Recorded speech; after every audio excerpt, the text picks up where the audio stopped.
Good evening, people. My name is Nedu Ezu Ebwenem or Chinedu, and you are listening to the sixth episode of the Nebraska Gentleman. It is 7:30 on the dot. I honestly did not time it that way, so this even number thing, I'm glad I'm back. I'm glad I am back um, onto the even numbers. And now it's 7:31, but that's okay because we started at 7:30. It is November 11th, 2018. Sunday night here. I'm chilling in my crib, in my room right now, at my desk. And I have a glass of water on my left and hot chocolate in my right hand right now. I'm really setting the mood and the scene for what is now, although it is still technically fall, feeling like winter. I know back home it snowed, so I'm glad to hear my family and friends are cozied up off the streets and hopefully staying warm and not falling on any ice yet. I saw some cool snow angels being made by the Husker football team during practice off of one ABC popular show. I'm forgetting what show it is right now as a clip. Maybe I'll figure it out later. But yeah, today again it's November 11th, and it is another great day to have a podcast. Up ahead, we got my boy TJ to talk about anything and everything Nebraska ball related. I guess I should say Nebraska basketball. I'm so used to combining them now. But for those who don't know, that is the men's basketball team. And he'll be diving in with me, talking about players, the season so far, and much more. He's really the expert on the men's basketball team. And I can't wait to talk to him and for y'all to hear just the passion he exudes. And yeah, well, let's just dive in. Let's talk about the word of the week. So, excuse me. The word of the week is valiant. Valiant.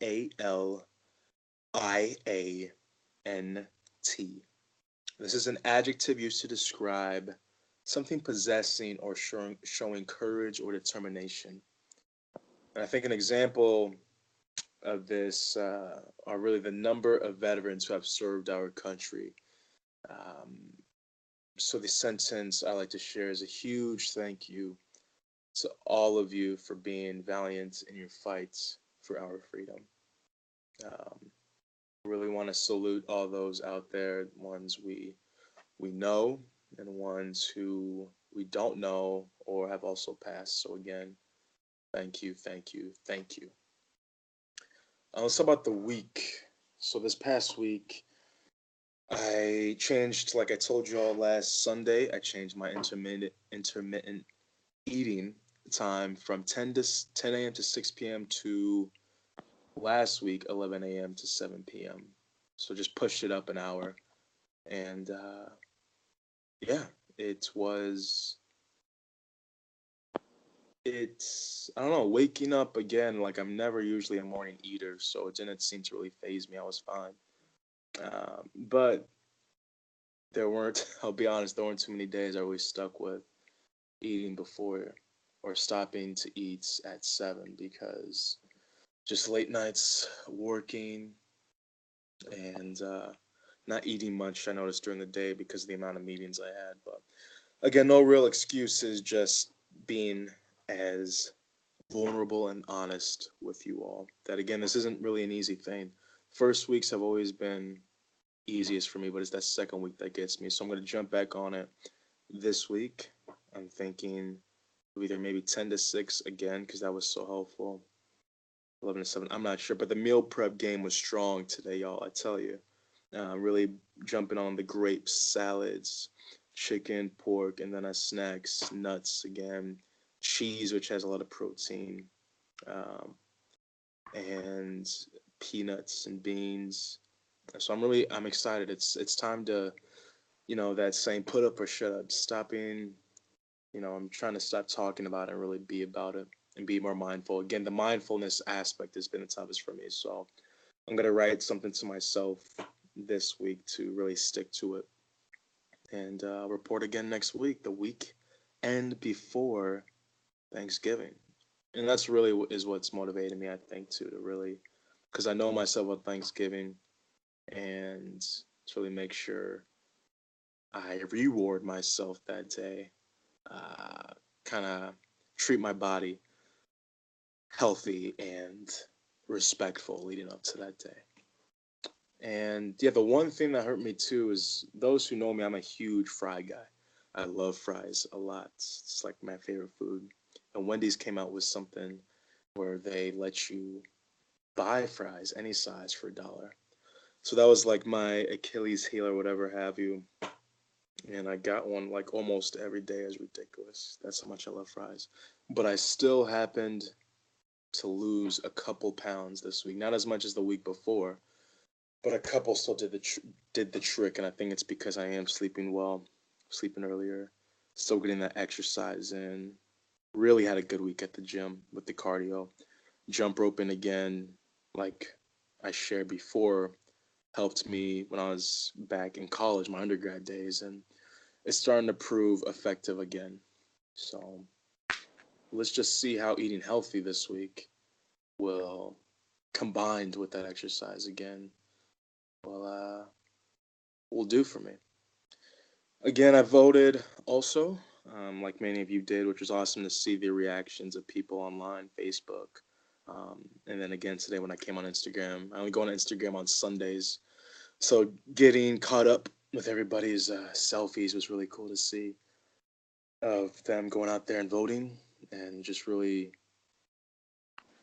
making our voices heard, especially in this current political climate. And uh, yeah, that's basically how the week went. I also went to an trauma informed training on Friday, which was amazing, an eye opener. Um, a good way for me to gain more knowledge on what many of my clients have gone through as either children or as spouses or as just humans in the current living situation that they're in. And I'm so excited for part two next Friday. This was just part one. And I gained a lot of just knowledge on what also classifies as trauma for people. And it's really about how they perceive what experience happened to them and realizing how not normal it was to go through the undeserving experiences that they did go through. And I'm getting a new perspective that's going to allow me to approach and work with my clients, I think, in a better way. So this was just part one, and I'm excited to see where part two takes me next week. And I'm very thankful for the opportunity my job has allowed me to go to this training. This weekend, I really did nothing besides watching the Husker football game. I stayed home for the first time each day in a while, and it was nice. Besides trying to get my watch fixed, going to work out, and grabbing some food at a new restaurant, it was a very chill weekend. And I'm learning as I get older, you really need those, especially after a long week. Just chilling at home, chilling at the crib, in bed, on the couch, whatever have you, and getting rejuvenated, re-energized for the week ahead. So, and I also finished a series on Netflix called The Haunting of Hill House. Good, good show. We just finished the final episode right before this podcast. And for anybody else that watches it, hit me up sometime and let me know what you think of it. I thought it delved a lot into the life of those struggling with substance use, just outside of the scariness factor. I thought it was interesting the perspectives they had on heroin addicts and sibling relationships and how just being selfish can affect those around you without you even realizing it. So again, if you watch the show, let me know what you thought of it. It was suggested on a comment of a post of mine me asking about scary movies, suggested by a former coworker named Stephanie. And I appreciate you, Stephanie, for recommending it. It was a good one. I now know to listen to you with other future recommendations. But that was basically it for my week. And in the sense of telling me something good, I would say just me relaxing was something good this week. I needed it. I needed to just slow things down and not worry too much about what I have going on or worry about any mistakes or things I could have done during the week. So my good thing was just relaxing. But that's enough about me. Let's get our special guest on the show today for the latter half of the show. He's also, for the second straight week, I have a Nebraska Gentleman on. Native of Lincoln. He reigns from our old collegiate stomping grounds. He's a resident there. We had a class or two together. He's also the biggest Nebrasketball fan I know. And I'm hoping to one day repay him back for generosity when I come home this upcoming winter. He is the one and only TJ Henning. How you doing, my guy? What it Nedu? Oh, You like that? Yeah, what I it do. What it Nedu? I'm I don't giving think you I've that. heard You can have that, my man. I don't think I've heard that one before. I might have to jot that. That Hey, was that's good. all yours. You can have it, man. So this is another reason why I like this guy. He's creative. He's funny, and he has various ways of making my name a thing. So TJ, what I like to do first, before we dive deep into things, is Yeah. begin my guest with a segment. I'm calling it for now, coming in hot. But Okay. I might have to. I might let you be the captain of coming up with a name since you are so creative. But right now, it's coming in hot segment where I spit 5 this or that style questions for you, and you have to answer as quick as possible. Ooh. Pretty Okay. self-explanatory, right? Rapid fire questions. All right. Exactly. All So you right. ready? Yeah, let's do it. All right. Here we go. Wings, bone in or bone out? Going out. Good. Oh, okay. We'll talk about that later. Snow angels or snowball fights? Snow Angels. NSYNC or the Backstreet Boys? In sync. Oh man, all right. Bo Spencer and Brandon Ubell or Glenn Watson Jr. and James Palmer Jr. Which pair do you prefer? Glenn and James. Yeah. Okay. I love that question though. Yeah. And then the final one. More likely to happen first for Nebraska, a national football championship or basketball championship? Oh, it'd have to be football, just because the Husker men's basketball team has never even won an NCAA tournament game to do, and that's kind of still unbelievable to me. So I'd have to say football. It really is. It really is. But we will dive deeper into basketball. I just wanted to give you a brief appetizer. But yeah, TJ, this is something I do with every guest. So hold on while I clear my throat. Tell me something good. What's good in your life recently, TJ? What's good in my life? Yeah. Man, I can't complain about a whole lot. Next week I'll be going to South Bend, Indiana, visit my sister and her husband and 2 kids. He's getting her husband's getting his PhD at Notre Dame, and Oh, that's sweet. my parents are going along. My brother and his sister and 2 kids are going. So taking the whole family out there to spend Thanksgiving with them, and I'm looking forward to that. If you've never been to Notre Dame, anybody who hasn't been, I hadn't been until last year. And the town of South Bend, not necessarily that great. It's kind of run down. A lot of the old car companies kind of went out of business. So the town itself isn't great, but man, the campus of Notre Dame is absolutely beautiful. And I would recommend anybody to go check that place out. Okay. I'll add that to the university visiting list. So Yeah. Uncle TJ visiting his sister and the kids. Do it for the kids, and of course, congrats to your brother-in-law. That's awesome. Yeah, him and my sister Joy, they went to Georgetown Law together after they both got their undergrad in Nebraska, and then he wants to be able to teach law, I believe, so that's why he's getting his PhD in Notre Dame. So a lot of school, smart guy. Yeah. So TJ, how do we know each other? How do we know each other? Yeah. Well, we know each other because of Anderson Hall, one of the furthest buildings away from the UNL campus, but nicely located across from an Arby's and Amigos, so that was very nice. But a lot of classroom time we spent in that building, man. Yeah, I remember we had Trina Creighton Yeah. for broadcasting class, and I believe we also had Matt Waite for I don't think I had Matt Wait. I'll be honest. You don't think so? Okay, do you know who he is though? I do. Okay, I Um, thought we had a reporting class together outside of Trina's we broadcasting. might have. Were you in that Jim Rose class with me? Do you remember that class? It was in the main auditorium. I did have a classmate on, sorry, but I don't know who Jim Rowe is. Jim Rose. Jim Rose. Yeah, that not ringing a bell. You Not might have really, ended up. but You yeah, might you're have right ended up though. dropping it now that I think about it. But Yeah, I mean, can you believe it's already been almost 5 years since we left college? It's oh, crazy. I know.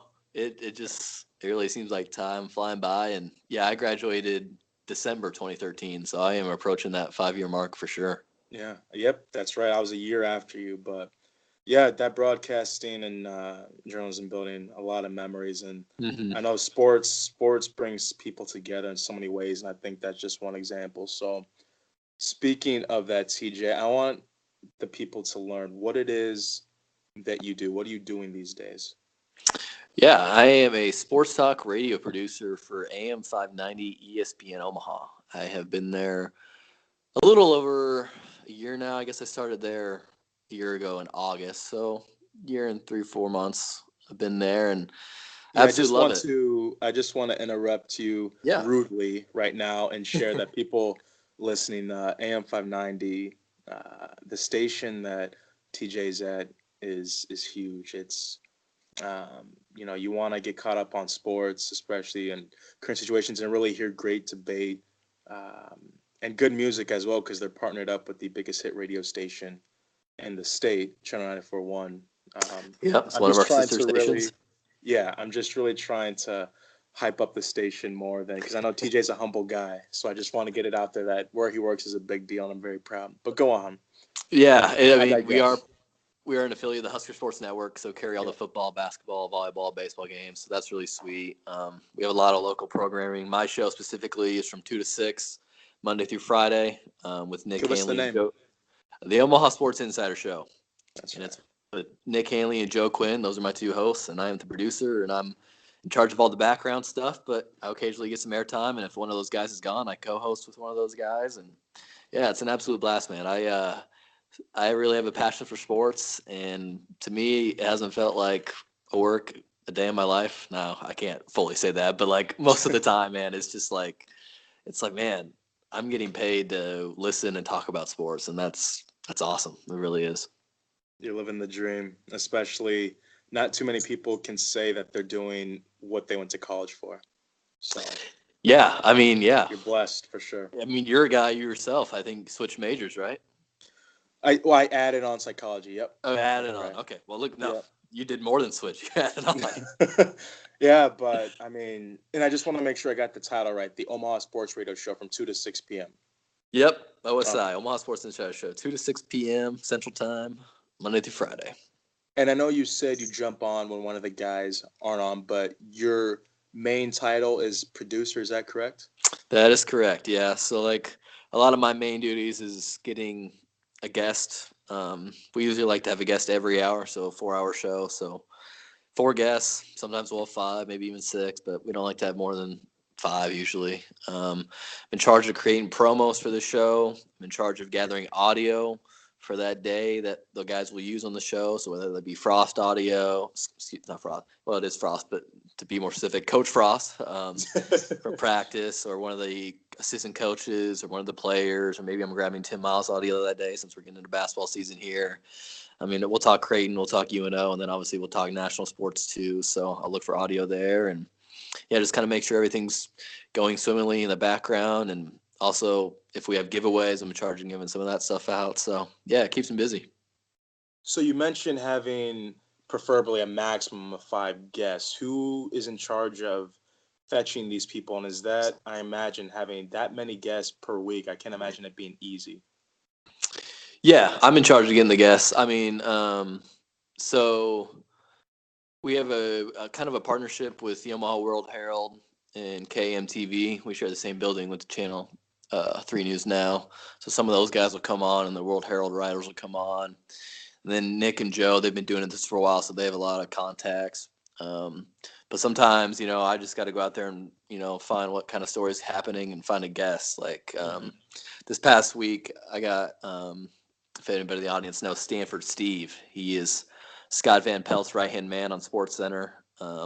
He used to be the main producer for SVP and Rosillo, the radio show, Scott Van Pelt, and I got him on this past Thursday, and he was absolutely awesome to have on. So it's not as easy sometimes getting those big headlining guests, but when you do, it's really awesome to have those guys on.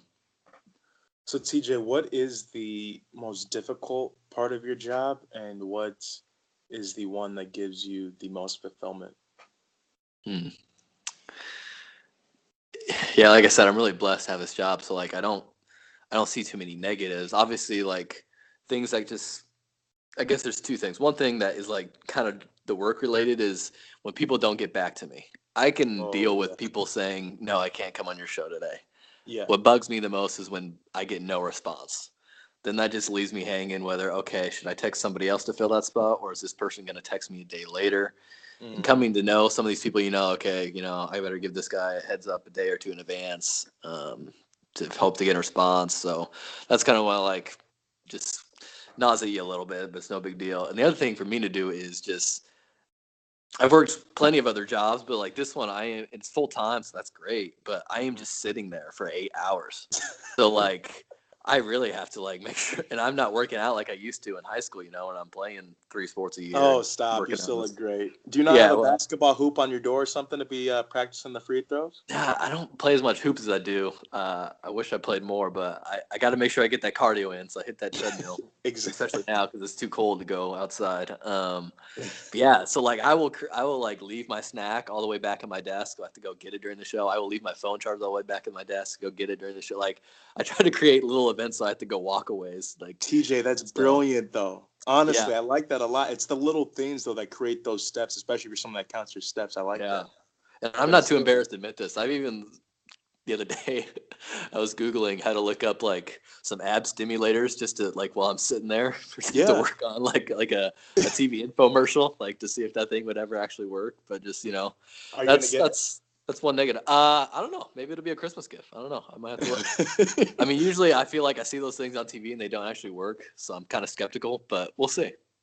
Hey, if someone else is buying it for you, then you have nothing to lose. Oh, right? Yeah. That's what I'm thinking. Sure. Yeah, you got to find those things, man. Especially when you're at a desk job, you have to find those things that could possibly make a difference. And like you mentioned, with winter coming up, that motivation for many people does decrease. So I hear you on that. Mm-hmm. But so that sounds like, if that's the most difficult thing, then I would definitely say you're blessed. The one question I have though is when that person does not call back, do you guys plan for setbacks like that? Like what happens? Do you have a real example of what has happened when somebody hasn't called back? Do you have people on deck? Like, do you call somebody saying, hey, we're not sure if we need you as a guest, but if so, could you be a backup? Yeah. So do you mean like when I call them ready for the show or when I text them in advance? Or do you mean both? Both. So, because when you said when you don't hear back from somebody, I'm thinking like when you're texting or calling 2 days in advance. I guess in that situation, you already have somebody a day after calling as a substitute saying, hey, can you be the person? I don't know. But yeah, if they're not ready the day of, like what has happened? Yeah. So like usually going into the day or something, we'll have at least 2 guests that are already ready. And then I have to find 2 more, maybe just 1 more. When it's like summer, we have some of our last guests. So sometimes I'm in charge of getting all 3 or 4 for that day. If they don't get back to me right away, that's fine. Then I can usually find somebody that I know who's going to text back and be available. But when I call them to go on for the air when it's their live spot and they don't answer, that does suck. Breakout mode. But obviously things happen and sometimes they can't. They have their own breaking news that they got to cover or something like that. Every once in a while they'll just completely forget. I mean, it happens. But Nick and Joe are just so pros that they've been doing this for a while that they can.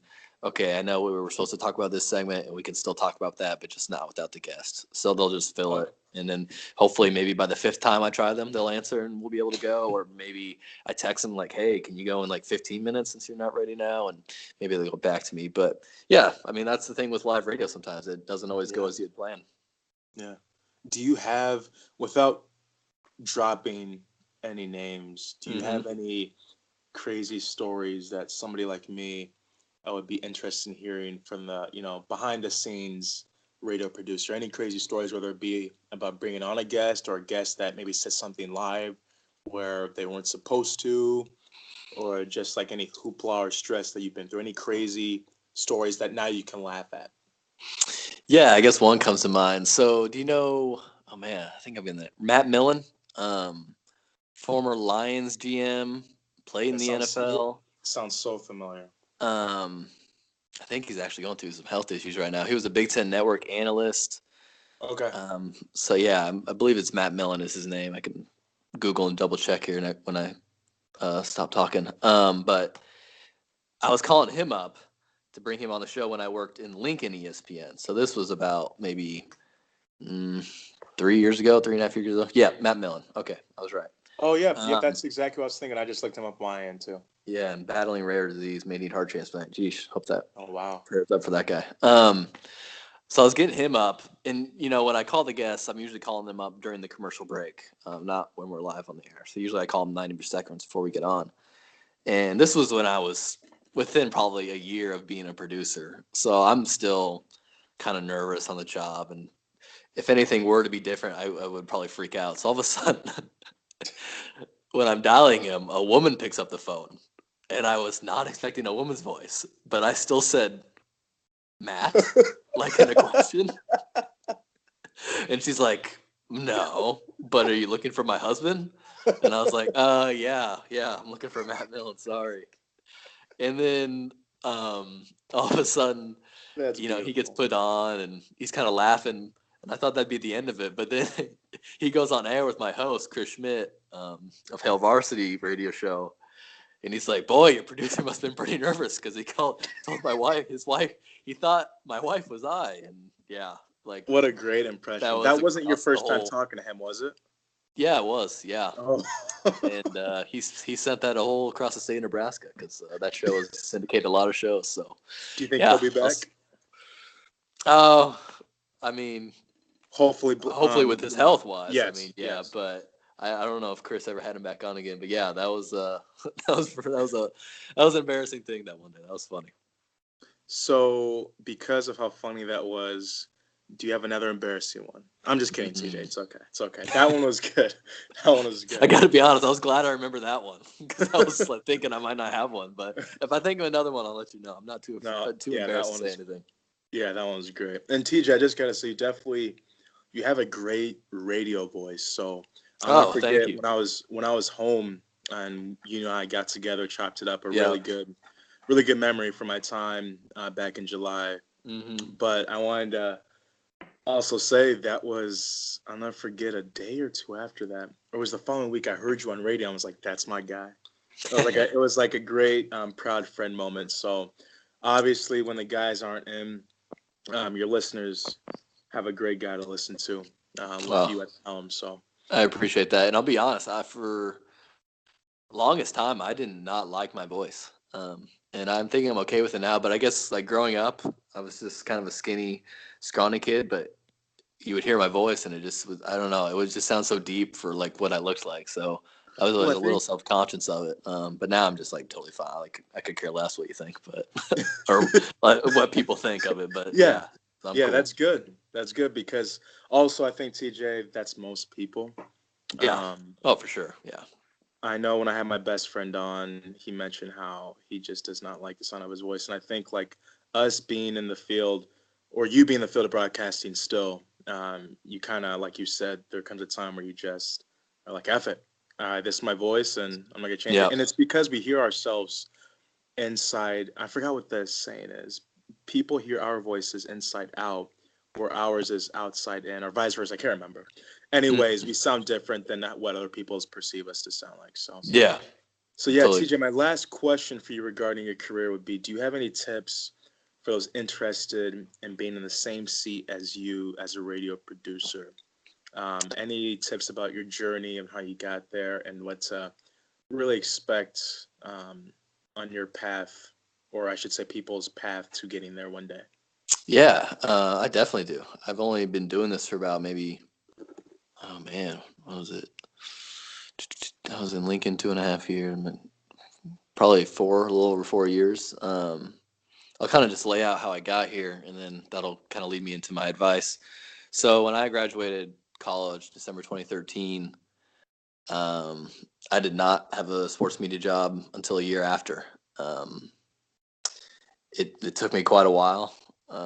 Granted, I kind of limited myself. I wanted to stay in Nebraska because my family and friends are here, and I really like it here. So I limited kind of myself to Lincoln and Omaha sports job, and those just don't grow on trees a whole bunch. And in college, I thought I wanted to do more TV than radio. So I mostly applied at TV places. But boy, am I really glad I didn't get TV because I really enjoy radio. I don't have to wear a suit every day like if I were on TV. A blessing in Um, disguise is what we call it. yeah. So honestly, for that first year, I was moved in with my parents, and I would just found a waiter kind of job, banquet server at a golf course, and I was bummed I didn't have a job. But looking back, I was like, man, I got a good amount of money, and I was able to pay off all my school loans by living with my parents and just working that job. And then eventually, I used a connection I had with one of my friends. His mom, growing up in high school, his mom was the general manager of a radio station. And I said, hey, if there's any way I can get my foot in the door, I'll do something. So I did sales for a month, and I didn't sell a single thing, but I showed the willingness to do anything. And a month later, the producer job came open for the sports station, and I got it. And I think it really helped that I just had my foot in the door and was there working. And they were like, hey, there's this kid who wants this job, and he's right here, and he sucks at sales, so let's put him in the producer. That's And I was exactly like, how it went, huh? and I was like, awesome. So I worked in Lincoln for 2.5 years with Chris Schmidt on the Hail Varsity Radio Show. Um, Great experience. And then also towards the end there, I wanted to help um, do more to make myself more valuable to other jobs in the future. So I asked Matt McKay at KFRX if I could work for KFRX a little bit. And so from midnight to 6 in the morning, you heard DJ TJ on the airwaves doing a little. DJ TJ, that That's just right. rolls off the tongue. It does. It's pretty simple. Those college days when I would just grab that aux cord and make things happen. DJ TJ, he was that guy. Um, so I did some. Oh man, I'm blanking on what's it called? Voice tracking. Yeah, that's what it is for some FM stations. So I was, saying here's the next pop song, top 40 hit coming up, and that was a good experience because when I got the job in Omaha, the full-time producer job, they liked that I was really versatile. And also I produced Sol Dogs games while I was in Lincoln, and I produced high school sports. I even called a couple basketball games like I did in college, like I'm sure you did too. Oh, yeah.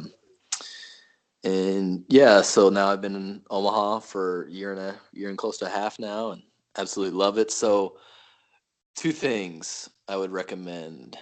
You got to be a yes man, and you got to be willing to work odd hours, got to be willing to have a lot of change, and you got to be willing to do what you love for not a lot of money. Because that Lincoln job I had for 2.5 years was part time. And eventually I turned 26 and I needed, had to get off my parents' insurance. So before that, I was working at the golf course and the radio station. But then I went and became a para at LPS school. So I That's was right. at LPS for a year, and then I went and did the radio show after that. So I was working like 50 to 60 hours a week, and not a lot of money. And then I ended up having to co-host most of that entire year because one of the hosts left or he wasn't coming in as often. So that was a long year. Um, Thankful for it because it taught me a lot of stuff working at that school, inner city school, and then also having to co-host and do that. But it was a valuable experience, but it wasn't for a lot of money. And I also had to wake up every Saturday for 2.5 years at 6:30 and be there every Saturday morning at 7, and be there from 7 to 11. And Friday nights I'm there working. So I wasn't making the most money, but again, I was doing what I love. So at the time, I wasn't too pissed. But also, when you have your car breaking down a lot, you're like, man, is this worth it? Do I need to go find a real job with more money? Um, but eventually, this Omaha job became open, and I took it. It's full time, and I definitely could live off it. So appreciative of that. And yeah, you got to be able to say yes to everything. Yeah, I'll do some sales even though I suck at them. Yeah, I'll produce Salt Dogs game even though I don't really care about independent baseball. Yeah, I'll go call some high school basketball games. Yeah, I'll go work this remote for KFRX. Yeah, I'll go work this remote for 96 Kicks. Yeah, I'll go do this. Yeah, I'll go do that. Like, you can't, like, saying yes is a really good thing. You can't say it too many times because then people are going to recognize that and be like, hey, this guy is a team player. He's helping everybody out. And it's just good opportunities for yourself to learn more about the business and help people out. So make sure you're a yes man. Be willing to work for not a whole lot of money.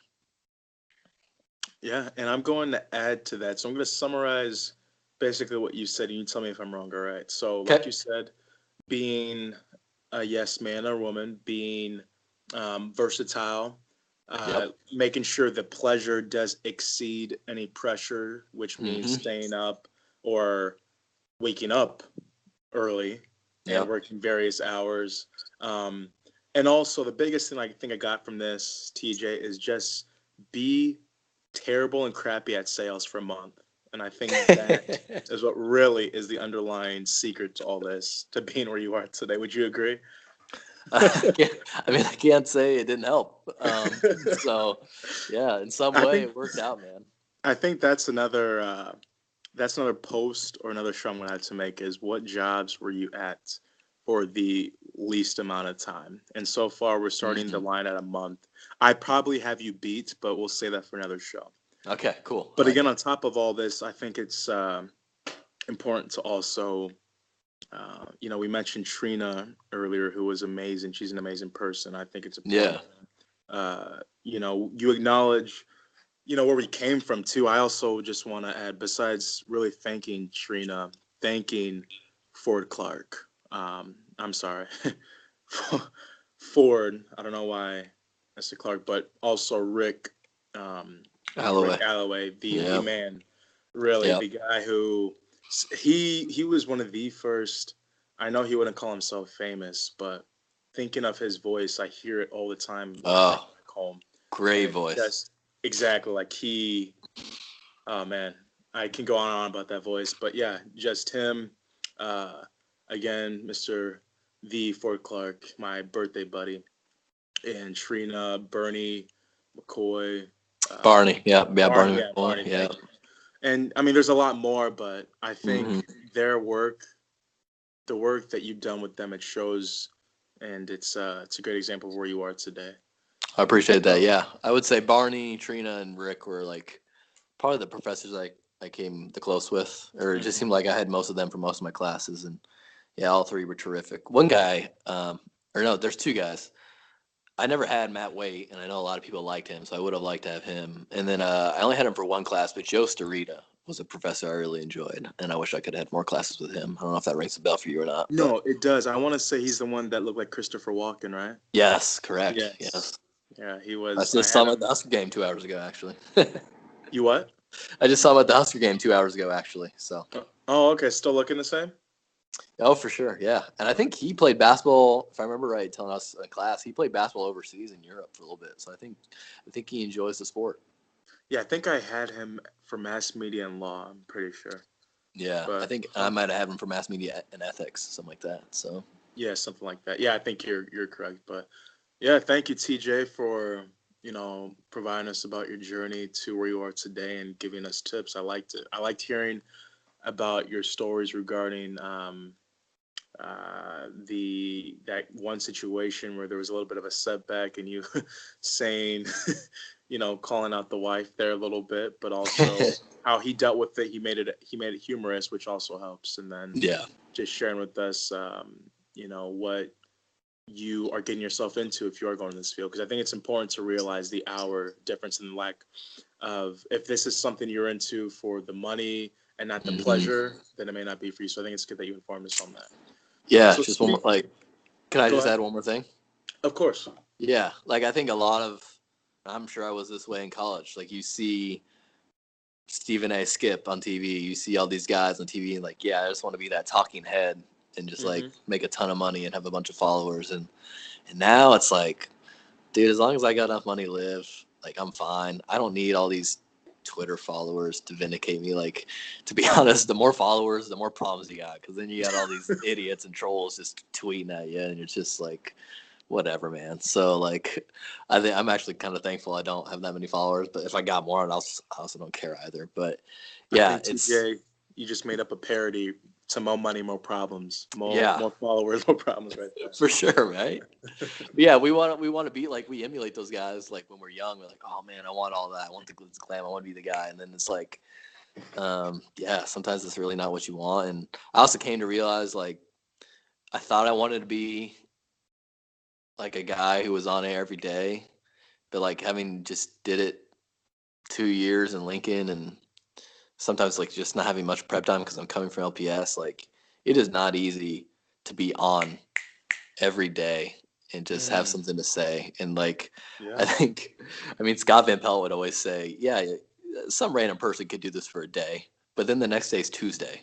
And then he would just be like, can you really do this 5 days a week? Like, I used to do a 2 hour show and I thought that was a lot. Now I do a 4 hour show every day. And it's like, man, sometimes Yeah. those days can seem long. And I mean, like solo radio, Nedu, I think is one of the hardest things to do in our profession. Guys like Oh, Jim Rome, Colin Cowherd, whatever you think of them, those people are immensely talented to be able to just talk about stuff for hours. I mean, I Stephen A. agree. Smith, he has a TV show, he has a radio show, he does a podcast. I mean, that guy just is on every single time, and it's absolutely amazing that he just has a take for anything, whether you agree with it or not. Yeah. It's just an immense skill to me, and that's something I don't have, and I'm fine with that. I was able to recognize, hey, I'm better suited as being a producer, and occasionally filling in and talking with these guys, and I'm perfectly happy with my role.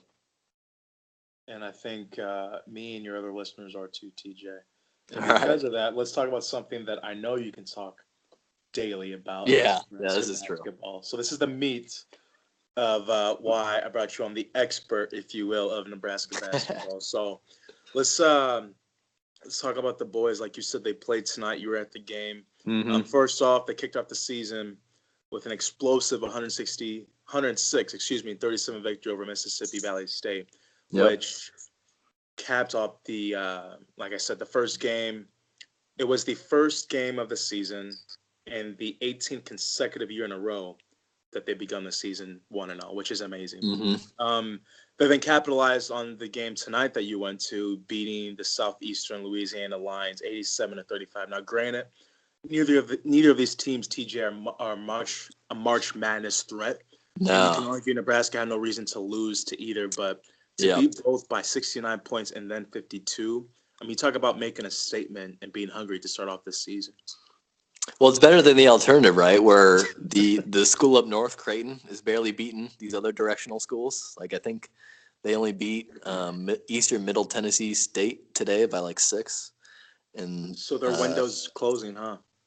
Creighton's, Yeah, yeah, yeah, they're gonna have a tough year. I think they may still be above 500, but yeah, but granted, they lost a lot of talented guys. I mean, Kyrie they did. Thomas, Marcus Foster, that's gonna be tough. But yeah, this is what you wanted to see at Nebraska. I mean, a team that by a lot of people could have been a top 25 team. It was in the coaches poll. Andy Katz, who's been covering basketball for a very long time, I think he has Nebraska second in the Big Ten this year, and I think he had them 16th in his top 25. And this is a really talented team, and they've gone out there and absolutely dominated bad teams, and that's what you should do. And yeah, neither of these two teams are good. Although Southeastern Louisiana, I guess, made it to the NIT last year, so that's something, I guess. Yeah, and I think so. You touched on it already about the ranking in the coaches poll, number 25, which when that was released, I was a happy guy, and I'm sure you were too. And they're behind the Big Ten teams, number 10 Michigan State, Can number I be honest? 18. I actually didn't want them to be ranked. Really? I wanted these guys to Bigger feel. story? I wanted them to feel like they still nobody believed in them and that people doubted them. I wanted them to be hungry. So I was a little bummed, but I still think they were that way anyways. But continue. Yeah, I mean, I think I understand your point. I think it's also, from another perspective, great to see them being recognized for For the sure. Yeah, team for that they sure. will be. But yeah, October 25th, the poll was released of them being 25 in the coaches poll, behind number 10 Michigan State, number 18 Michigan, and then number 22 Purdue. So I guess you answered my question I was going to ask you, which was, did this surprise you, TJ, that they were 25 and then, like you said, Andy Katz poll 16? But yeah, do Yeah, you have any other not comments on the rankings regarding Nebraska? no. I think it's right. I think anywhere from like 20 to 40 would have been a right spot because I can also see them being some doubt as well. I mean, last time Nebraska was preseason ranked, things didn't go well. I think they were 23rd or 24th that year, and then second or third game they lost at Rhode Island. But obviously, that team had a lot of like inner part of the team issues. Yeah, Kind of with clubhouse Taryn issues. Petaway's mom, dying from cancer like 500 Yeah. miles away, and Walter Pritchard not really truly loving basketball, stuff like that. But yeah, I was super amped for that season, and I am super amped for this season. Glad it's underway. Um, Palmer I think announced late May he was coming back, and then Copeland a week later, late May, announced he was coming back, and ever since that day, I've been ready for this season, knowing those guys were coming back. So I'm excited. Yeah, and TJ, you actually touched on two of the guys I wanted to ask you about. So my big question for you are, who are some key players that fans who are really paying attention to the football team, who's now 3-7, should Mm-hmm. begin paying attention to now that Scott's Tots are down to their final few games of the season? I mean, one guy I know you are Scott's going to top. mention. I love that. Yeah, hey, I saw a T-shirt of it when I was at the New York Husker bar a couple weeks ago, and I was like, damn, I want that T-shirt.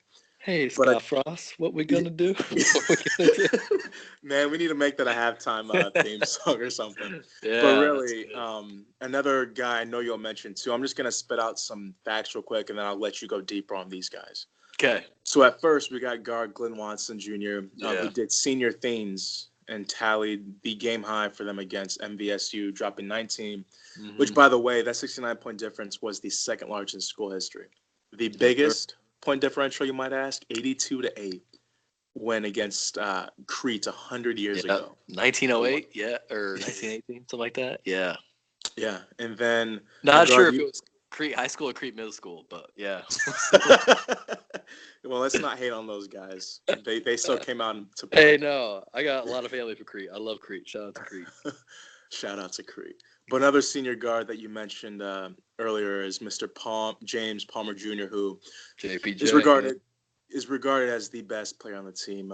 He entered this season on the Jerry West Award watch list, and like you, made several other Husker fans stupid happy that he decided to return Mm-hmm. instead of entering the NBA draft this year. So he's also a preseason All Big Ten pick, where he landed last year by the coaches. And oh yeah, he led the team tonight, dropping 17 points.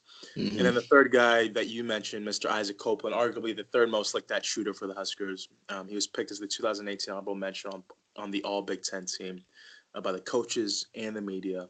And he finished second on the team last season, averaging 12.9 points behind his teammate Palmer with 17.2.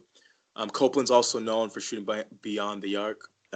Finished with 41 last season and a 369 percentage, as well as second on the team with 33 blocks behind yet another exciting guy, Isaiah Roby, which we can dive into him too. But we've gotten right there 4 players. TJ, who do you think, again, the fans should really be excited for jumping into conference play in about a month and a half from now or 2 months? And then who are some guys that you are excited to see really blossom as the year progresses?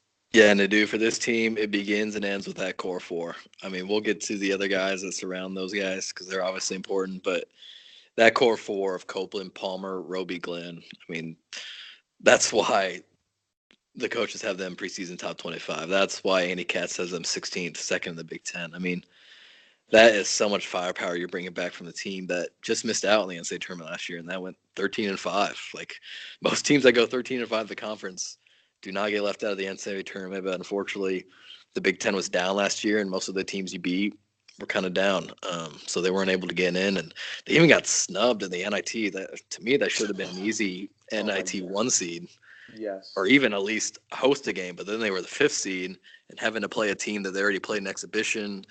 I mean, I talked to one of the guys, and it just sounded like, yeah, once we got the 5th seed, like we weren't interested in playing at all. So, like, I kind of get that. But yeah, that core four, man, that's fun. So Just TJ, let's dissect that a bit. So if okay. you let's rank, if you had to rank 1 through 4, most important guy to the least very important guy. So very Ooh, important guy to the least very important guy. man. If one guy is not hot, who's the next guy to look at, and so on. Wow, that's tough. I'm thinking you got Palmer number one, right? Yeah, I would go Palmer one. Wow, that's tough. Cause like I didn't know if you're going to separate it too. Like if we're talking NBA potential, number one is Isaiah Roby. I mean, there's no No, no, doubt. no. No, not NBA potential, not NBA potential. But I'm talking about a night against a Big Ten hot team. This guy's not hot. Who's the second shooter you look at? Or if one guy's injured, who's the number one hot shooter? Yeah. Okay. So I don't know if people agree with me. There's not. I would go Glenn number two, and then Okay, I go Copeland three, Roby four. that's exactly Um, what I had. okay. So like Roby right now, obviously the sky's the limit for that kid. I mean, the joke around Nebraska ball Twitter land is, does Roby still know how good he like? Does he know how good he can be? And I think he's finally starting to figure that out. I mean, the length, the athleticism, it's all there. He just kind of has to put together the outside shooting right now. But I mean, he just had another monster dunk today. He already had a posterization in the first game. He's going to have plenty more. Scouts are Well, going to that's start, like, if scouts aren't already salivating over him, they should be, and I think more well, people will. exactly. A lot of people already think that he's just going to have a great year and be gone. I think because of all the other three guys who are very talented on this team, that sure Roby can stand out on his own, but like stats wise, and stats aren't everything, but I don't know if his stats really stand out. And I think if he were to come back another year, I think he'd be for sure be a lottery guy. But we can get to that later too, or I in mean, yeah, this. I mean, I think he will. I think he'll return at least one season. That's what I meant to add to. Is that's what makes me so giddy, is knowing that he's the one guy who's not a senior out of the four Mm-hmm. guys we're talking about now. I do think he will come back. His 66, I think 66 blocks last season were just ridiculous, and the fact Yeah. that he can only get better from here, like you were saying, Yeah. I'm salivating too. Yeah, and he can guard 1 through 5, and it's just Exactly. immense. And so the Huskers can take a foreign trip every 4 years, and that's going to happen this next summer, which would be a good one because you're losing those three main guys. You're also losing Tanner Borkart, senior out of Gothenburg. You're bringing in the JUCO kid out of Western Nebraska who just dropped 44 the other day, Gervais Green, I believe, and the Robert Morris transfer, Deshaun Burke. So you have a lot of new guys, and I think that it's a good trip to build chemistry on. And Coach Miles said Roby was already looking forward to that trip. So I think if you're wanting to keep Roby, that sounds like an encouraging thing if you're a Nebraska Oh, basketball fan. yeah. With Cope, I have him third. I mean, I could easily have him second. I mean, he's a former 5-star recruit. I mean, the kid is immensely talented. He's now a full Georgetown. year out of the back surgery. He finally had a full off season to get playing better. Coach Miles has said like this, he's starting to really hit his stride, and you saw it towards the end of last season. I mean, those 3-point balls that you mentioned earlier were starting to fall. And once those are falling, I mean, he's length and athletic, just like Roby. Maybe not as much, but I mean, he can guard 1 through 5 basically as well. And if that 3-ball shot is going, look out because Copeland is scary, and scouts Butter. are starting to look more at him too. Definitely. Two, Glenn. So why I have Glenn too? I really hope Glenn has a strong senior season. So this is the He's guy, such a likable guy. a really likable guy. He's been here all 4 years, and he came in with Jack McVay, Michael Jacobson, Ed Morrow, and none of those guys are here. He stuck through it out. His freshman year, pretty good for a true freshman, I gotta say. It was, I mean, not everybody's Zion Williamson, like that doesn't just happen. Like a lot of these, I've always in the past preferred like if you could redshirt a guy, great. And I wouldn't mind seeing college basketball kind of get that thing where college football has where you can play them a certain amount of games and still retain their redshirt. I think that'd be beneficial. But Glenn, his sophomore year, took a really big jump. I mean, shot nearly 40% from three, was dishing it out, looked great.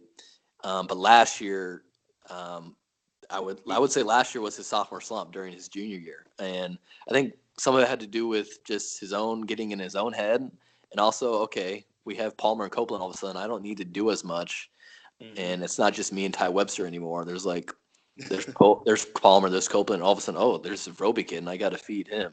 And then all of a sudden, Anton Gill is also like shooting 45% from three, and they're like, okay, we better get this guy the ball. So I feel like Glenn's role was hard to define last year, and I think he was kind of working through that too. But I mean, through two games, man. I think he's had what? What did he have today? He had I want to say 10 points. Was it That 10 is or 16? Maybe. 16. I'm sorry, I was looking at Thomas Allen. He had 16. We had 17 the other game. Um, Yeah. I'm no 19. 19, yeah.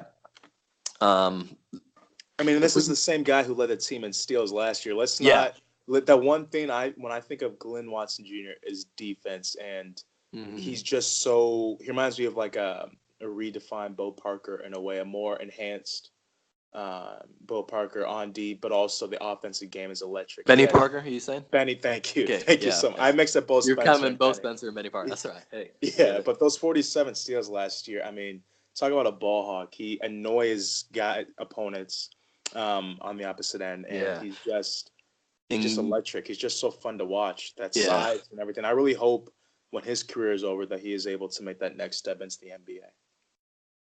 But we'll Yeah, see. I don't necessarily know if that's there for him, but the thing with Glenn was his money shot has always been off the dribble. He's one of the best. Yes. For people who don't know, like playing basketball, that's the toughest shot to make is off the dribble shots, which I find weird sometimes because like whenever you're alone shooting, like aren't most of your shots off the dribble? Like I don't know. That's just what I was like reflecting. I was thinking about like, Yeah, a whole huh? different game though, TJ, when you have Oh, somebody in front of you for defender. sure. Oh, for sure, for But sure. yeah, And these guys, those shots are so these guys surprising have when you just managers to like throw the balls to yes, them all day. So, exactly. so the thing was to like improve his catch and shoot, which he did. But his money shot, his off the dribble, just smooth as butter, was failing him last year. And so far, that thing looks back. And a big credit I think goes to the new assistant coach Armand Gates. Glenn's from Chicago. Armand's from Chicago. He was a coach at Northwestern, and he is one of the most energetic coaches you will find. And it sounds like him and Glenn are just clicking. And I think Glenn knows this is his final year, and a lot of these guys know too that look, Husker basketball has never won an NCAA tournament game, and they really want to be that first team to actually do that and go on a run. And I think Glenn's going to make it a memorable season. And like you mentioned, he is going to be in the top 10, I believe, in steals, has a chance at assists, and he's already got over 1,000 career points in Nebraska. So, yeah, I'm looking forward to a special year from Glenn this year. So TJ, with that though, do you think, like you said, they're seniors right now. There's a lot of they're hungry. Do you Mm-hmm. think um, adding to that hunger is, you and I had a conversation. I believe it was last winter or maybe 2 winters ago after a game, and you mentioned the hot seat of potentially Tim Miles. Mm-hmm. Do you think at all with the relationship these guys have with him, especially with Glenn, who's been there, like you said, for 4 years? He knows Tim more than probably anybody on that team currently. Mm-hmm. Do you think that has anything to? Do you think that's pushing them at all as well? Kind of, this is my coach. This is the guy I want to remain here because he's helped me Mm-hmm. so much. I know this guy. Let's also play for, Coach Miles. Do you think that has anything Yeah. to do with their hunger too, or Uh, not? maybe a little bit, but Nadu, I think at the end of the day, these guys just realize, look, like this is one of the most talented rosters ever in Nebraska basketball history. And like Good point. if we if we were to be lazy, if we were not to really care that much, that would be a disservice to us and the fans. And I think they would just look at it like, hey, look, like we can really make some noise. And how many times in our life are we going to be on a team this good? And college basketball can kind of have just a little bit different feel than the NBA, where it's like you're not together with grown men who are needing to bring the money home for food on the table for their wife and kids. Like I think a lot of these guys on the team do not have kids or a wife. And I think it's just the brotherhood and camaraderie that brings them together. And I know they like being together with one another. You can see that with the bench reactions to some of these bench guys coming in and getting some points. Like I just think they realize and do that they have a great opportunity in front of them. So why spoil it? Why Yeah. not give everything but your best in this final season here for these seniors? Yeah. And TJ, you just hit a point that I really want to. Whoopsie. We're live, people. It's all good. You're hearing the real time noise in the That's right. background. But TJ, you just brought up a point that I'm glad you reminded me to do. So I want to ask you this: really Okay. think, don't just think, speak. Don't think too much into it. Just I want you to spit. Six guys, so five starting lineup of five with the Mm-hmm. sixth man. Your top six guys from the past. Let's go back to when we began college, or you were in front of me. You were a year before me, so I want you to pick six guys to make up your starting five and a bench starting right now. Only rosters from Oh, when you not started this, college up till now. not the top six from this year, but top six from like 2009 to now. Exactly. Okay. So I'll dish it to you first what mine is. So I'll go. I think I Can I? said our one more question. Are we basing this just off of what we've seen, or can we also do like off potential? Off the what? Are we just basing this off what we've seen, or can we also base this off potential? Because I think Roby's going to be a monster. Well, no, potential too. Okay. So I'm thinking today. So mine, I have Walter Pitchford and Isaiah Roby, the two tall guys, two big guys, and then I have Teron Petaway. Mm-hmm. I have now the rest of the guards are so hard, but I gotta go Palmer, and then between I'll go Bo Spencer, and then on my bench, my sixth guy, I have Ray Gallegos. There you go. Mostly because at the beginning of his career, he was a three-point machine. Towards the end, he still was, but there were other parts lacking in his game. It was between him and Glenn Watson Jr. I want to say Glenn, but it's so hard. I really enjoyed those days watching Ray Gallegos hit those clutch threes. Yeah. So who do you got? Okay. I like this question. This is fun. So I think with the way college ball is now moving, and with NBA's for sure there with this whole small ball lineup, I absolutely love Roby at the 5. I'm going to keep Copeland at the 4. I loved Walter Pitchford, but he was just too inconsistent for me sometimes. So He probably leave started him those off there. games hot though with the. Oh, for sure. I mean, oh it my seemed like gosh. every time he hit that 3 to begin the game, we would win. Yeah. So I got those two there. Let's put Palmer at the 3, Petaway at the 2. And this one might surprise you, but this guy only had 2 years in Nebraska, and I think he would have left. Jorge Diaz? No, I can't have Diaz as my point guard, man. He only played 2 years, but he left pretty good mark, and I think if he would have been able to hear about all 4, man, he would have been in the record books for a lot of things. Sweet G, Lance Jeter. Okay, so he was my guy before Palmer came. I loved watching Lance Jeter. He could attack the whole. He was so, oh my gosh, amazing to watch.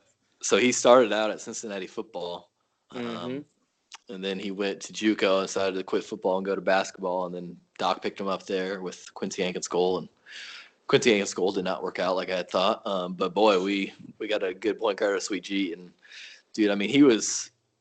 He was thick. I was going to describe him as that Oklahoma State point guard, but that Oklahoma State point guard's Eaton. He's like, I'm blanking on his name. But just thick guy. I mean, eventually he got the 3-point shot to fall and was just tough as nails. Like, wasn't afraid of anything. So, like, Sweet G. And my 6th guy,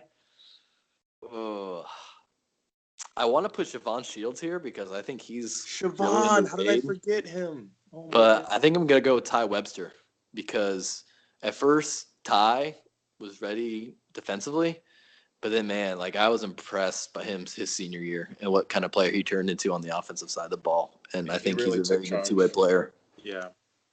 You know what, TJ? I think on the next time I have you on, I think we'll expand this to a full team. I think that'll be much easier. Yeah, that'd be fun. Yeah, add 6 more guys for sure. So, TJ, the next thing I want to ask you is how do you see Miles' 2018-2019 team ending the year record-wise? Where do you see them ending in the Big Ten? And what's the most exciting thing you see them? What's the most exciting thing you see you're looking forward to the rest of the season? So I've been, I mean, it's joke. I don't know, semi-joking. I've just been saying, and there's this Final Four team in Lincoln this year, and I think that if I just keep speaking about it in the air, it'll come into existence. It'll come to fruition. But no, that's really lofty, and it's like I said, Nebraska's never won a single NCAA tournament game in history, so that's crazy. But honestly, the talent this team has, they can definitely make the second or third weekend, I think, in the NCAA tournament. Will it happen? I don't know. I've been excited about plenty of other Nebraska basketball seasons, and it's been nothing but letdowns. That's just the life I lead. It's not easy when you root for arguably the worst Power 5 Division I men's basketball program in history, just because, again, I won 7 all-time NCAA tournament. But man, I've given us 1,000 reasons to be excited for us here. So I'm gonna say at least I'm gonna be optimistic and say Sweet 16. Okay, I like that. In Nebraska, does that sound better? Yeah, for sure. I mean, I for our show the other day, I think I set the over under win total at 21.5 or 22.5. That's it?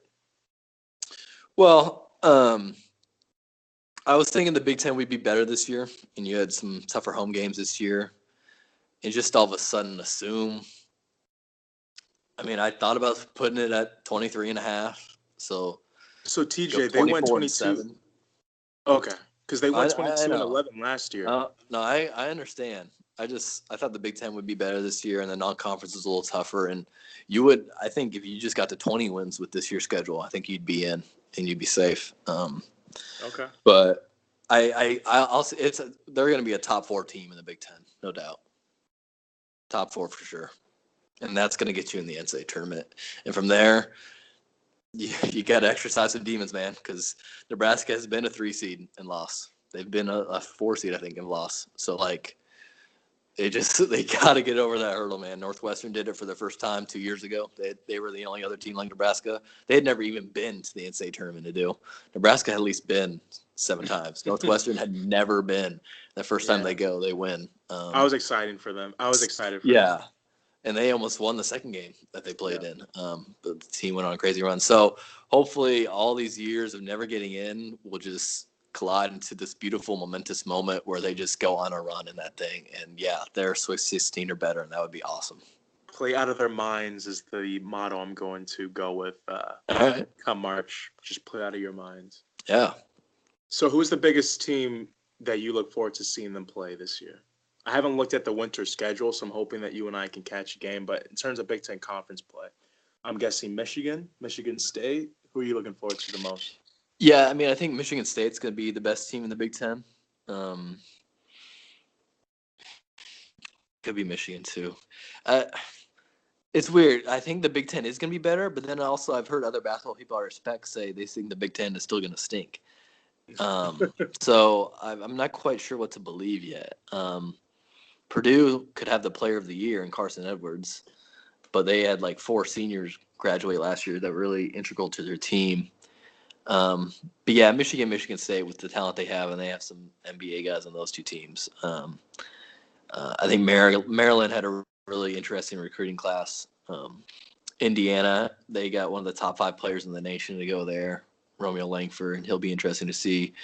Wisconsin's got Happ and Davidson; those 2 guys, pretty talented. I will say though, like non-conference wise, the next game will be a good test. Seton Hall, kind of a team that's maybe picked to be 7th or 8th in the Big East, and then you're on the road at Clemson. And Clemson, Yep. I saw them play in the Sweet 16 in Omaha last year. Lost to a Kansas team, and well, it was only by like 10 or 12 points, I think, and I was impressed by them. And obviously, the in-state rival with Creighton. If you don't win it this year, I don't know when you ever will. But Miles has that unbelievable record where it's Division I, Division II, Division III, whatever. But he has never beaten Coach McDermott. He's like 0-14 career, and that's just man. Yeah. It's really hard to fathom. You've coached against the guy 14 times and haven't beat him once. So Yeah. that game being in Lincoln this year, I think that place is going to be lit. Do you have season tickets, by the way? I do, yes, All yeah. right, perfect. So you'll definitely I be don't, there. but my grandpa and my dad do, and I get to Good. go with them. So yes. Good. And I see that that they're it's weird. I want to say Big Ten play starts December 2nd, and then because they play Minnesota and Illinois back to back December 2nd and 5th, but we always know that Big Ten play actually starts after the new year because after that they play, like you said, Creighton, then Oklahoma State, then CS. Yeah. and So UF. they started that last year. Okay. Like a Just preview or because, something or a tourney? well, they did it because Jim Delaney was dumb and wanted to play the Big Ten championship tournament in Madison Square Garden. So they had to play it a week earlier because the ACC always has their tournament there, or the big no, Yeah. the ACC, Big East. Sorry. So they had to move everything up a week. That's why like sometimes they only had a day in between games last year. They had to move everything up. It was really stupid. But they expanded conference games to 20 this year instead of 18. So they decided just to keep those 2 games there. Just kind of get an early feel for it and then go back to the 18 games the rest of the season. So that's why that's there. And this is why I call you the expert right now, because you're feeding me knowledge I didn't even know before. Hey, Okay, that makes I get paid to pay attention to sports, so I should know some things, right? living the dream. So TJ, actually, I'm going to go into the quote of the week now. So again, this each week I provide a quote to kind of go by, and for this week's quote comes from a friend um, by the name of Rachel Grace. She's been posting a quote each morning this November, and one that stuck out to me was "Train your mind to see the good in everything." Again, train Hmm. your mind to see the good in everything. So it's something I think has led me to become a therapist, and I encourage listeners, anybody listening, to see who are doing this to continue doing so because it really, there's no such thing as being too kind of a person or having too kind of a heart. And doing this will expand that. And then also, if you find difficulty doing this in your regular life, try and begin practicing that today and begin to notice the difference it makes on you mentally. So, again, that quote, train your mind to see the good in everything. But yeah, TJ, before we I like wrap that. Can up, I add on that? yeah, of course. Uh, I like that a lot. That's kind of how I don't know if I live my life that way, but I've always tried to live my life in a positive manner and just like optimistic. And one, I think you have to be if you're a Nebraska basketball fan, because what else you can do? And a But Cubs fan, so yeah, I hear you. like yeah, like my dad's one of the most optimistic people I've ever been around. He was a high school football coach. Like he was always, if you mess up, next play, let's go. Like I don't know, life's too short to be negative and pessimistic about everything. So I like that quote. That's cool.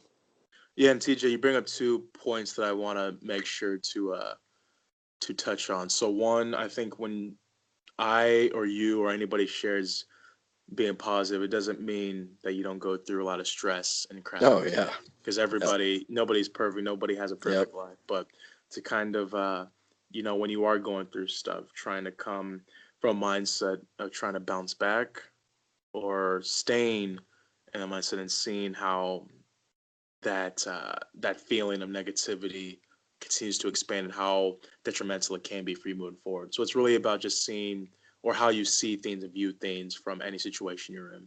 And then two, I think you bring up a great point with your dad, that trying to be positive or bounce back to being positive really really stems from or it helps with the people you surround yourself with. Mm-hmm. So like you, I would say my dad is that exact same way. I don't think I know it's not Father's Day, but I really don't think like you that I would be this type of in this mindset if it wasn't for him to Mm-hmm. really looking at life differently and really his faith in God and just the hope he always shares and how to look at things differently. So yeah, I agree with you in the terms of crediting our dads for sure. So Yeah. TJ, before we end today's great show on Nebraska basketball and your careers, anything else you want to add before we close out? Uh, yeah, this was great, man. I just want to add, like, so usually, the shoe is on the other foot. I've done podcasts in the past where I'm the host, or I do the high school scoreboard show Friday nights, high school football season, where I'm calling up the coach to set up the interview. So this was fun to be on the other side of it and have the questions asked to me and talk like that. So I appreciate you giving me this opportunity to do. It was a lot of fun. Of course, and I thank you for taking the time to come on. I feel like you and I could talk Nebraska ball all day, every day. Oh, for sure. And Yeah. Let me know when you're coming back to Omaha. I'll take you to a game, all right? so, breaking news right here. So I am coming home Ooh. on Christmas Eve, and then I'm leaving on I believe it is the 5th of January. So I'm looking at the Fun. schedule, and I think I'm gonna try to get us to go to.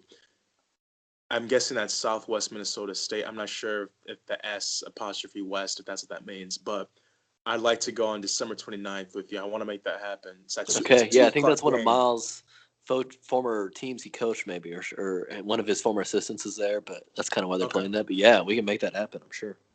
perfect. It's a Saturday, so I'd love to do that. And thankfully, it's at 2 o'clock, so there's good time Yeah, to 1 o'clock catch still. Central, Mr. Oh, East that's right. Coast. I'm picking up an hour, even better. So yeah, we'll make that. We'll talk more off air about that. But again, Yeah. TJ, thank you for coming on again. For those listening, TJ is on from 2 to 6 p.m. on the Omaha Sports Radio Show on 590 AM 590, back home in Omaha. You got it. So again, we're wrapping up a great show. Sixth episode in the book. Sorry, people, we didn't have Oprah on again.